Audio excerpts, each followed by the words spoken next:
Hi, it's Nicola, and today we're talking good writing. I have some writing tips on how to become a good writer. And I also have some free writing prompts training for you. So stick around to get that one for free. I'm so glad you're following, subscribing and liking the show.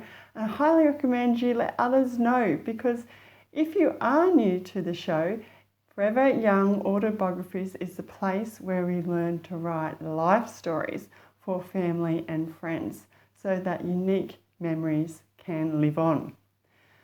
Good writing. I have a lot of people come to me with fears about writing, whether they're writing an autobiography, a memoir, a biography, or another life story project.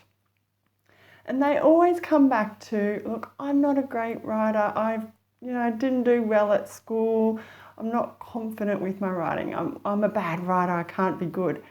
And look, I'll be the first to admit my writing back in school wasn't great either. All my writing was littered with the red pen. And the difference is I had support and encouragement to continue writing. And that's what I'm here for you today to do. I'm going to give you some good writing tips so that you start and continue your life story writing. So to kick it off today, we have a fear about language. So I've been, for a couple of decades, been a journalist, sub-editor, and now life story writing coach. And I can tell you that language, especially English language, it's messy, okay? There's so many rules and exceptions. Someone might spell a specific word as one word, some might break it into two, some might throw a hyphen in there. The point is it's changing and it is evolving. All language is like this. So no one is ever really going to master it, okay? It's a movable feast. No one will be perfect. And I think we don't need to get bogged down in this. We don't need to be perfect. All you need to do to be a successful, good life story writer is to be able to tell stories. Now, we're human, we're great at doing this. We're born to tell stories, and we tell stories day in, day out. Whether we're writing a letter, we're writing an email, we're on the phone to someone, or in person down the street. We're telling stories all over the place, and that's what you need to do to write life stories. Be able to tell a story. Don't worry too much about the language and mastering it. Just think about telling stories. That's fear number one. Now we're going to move on to fear number two, and that is about your stories. Some people come to me and they're like, oh, I'm not famous. I'm not, I didn't have a really special life. I've got, why would anyone want to read what I write? I'm not going to write anything. So I want to just back you up a bit here and say, look, this is a fear. This is a real fear. But the truth is, we all have unique lives. We've all faced some challenges. We've had some success. We've likely learnt lessons, and we've felt love. Therefore, we definitely have stories. We have a unique perspective on life, a unique point of view, and hopefully we have some wisdom to pass on. Okay, so we do have permission to write stories. We need to sort of put that aside, and it outweighs our fears. So yes, spelling, grammar, how you did at school, it's not important when you consider the power that stories can provide about your unique life, because stories have the power to affect people. And in some cases, stories have the power to change lives. And you don't know that. You have got your unique story to tell.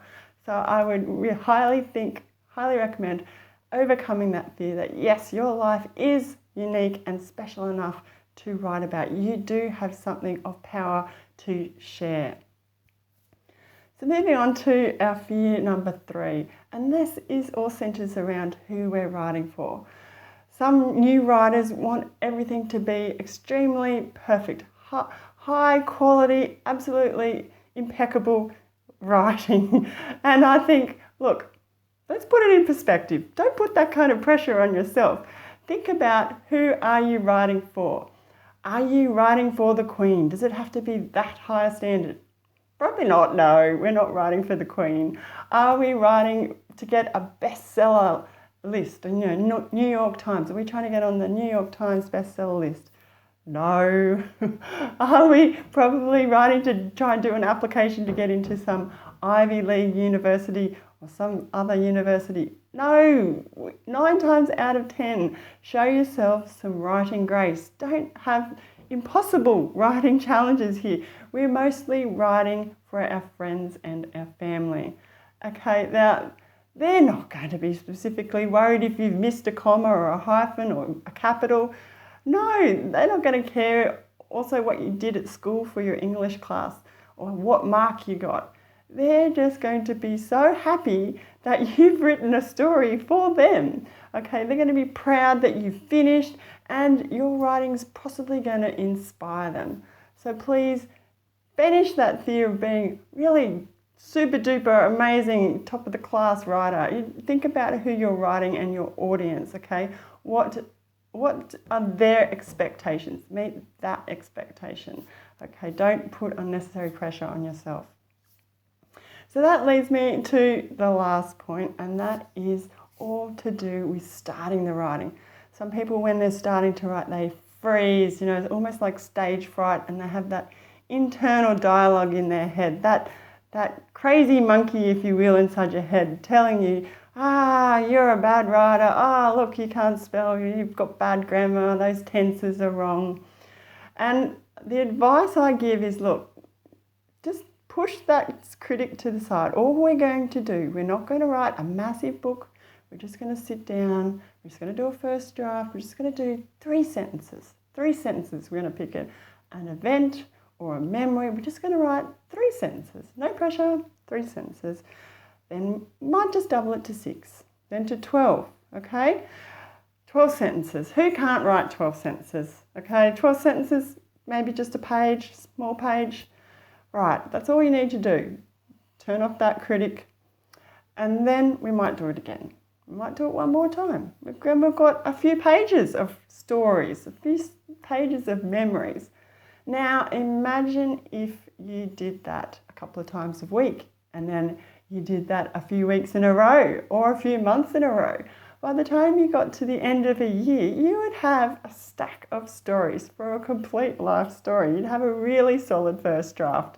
You'd have something to work with. And I think we have to keep that in mind. We're not going to let that critic take over and obsess about things as we're writing. You're just writing and you can edit later. So there's 4 amazing ways that you can overcome that fear of bad writing and build your confidence to write life stories. So to recap, we talked about the importance of language. Language is important and mastering it, but just remember, the stories is what matters.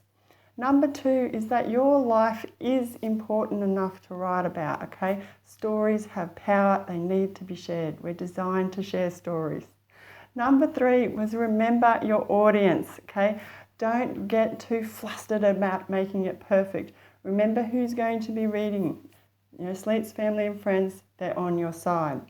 And fourthly, the fear of starting to write. Just start out slowly, build on your writing, okay? Turn that critic off and just see how you go. You just want a first draft. It doesn't need to be polished and perfect. So I'm hopeful that all of these tips will make you banish that negative writing self-talk, and that you'll give yourself permission to write your life story today, okay? Really, really important. We've all got these natural fears, and it's just psychological. We can get over them. We just need some support and encouragement, and that's what I'm trying to do right here with you. If you'd like to know more, all of this is just a snippet or a summary of an article I have over at my website, and you can find that at foreveryoungautobiographies.com/goodwriting. There'll be some links and other resources there, so please check it out. And while you're there, or please while you're here, leave me a comment. I'd love to know why you're writing. If you have a really strong motivating why, it can really help you overcome fears. So let me know, leave me a comment or send me an email at foreveryoungautobiographies.com/contact.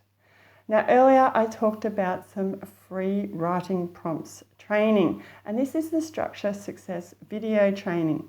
And this is where I walk you through some key exercises to come up with ideas to write about.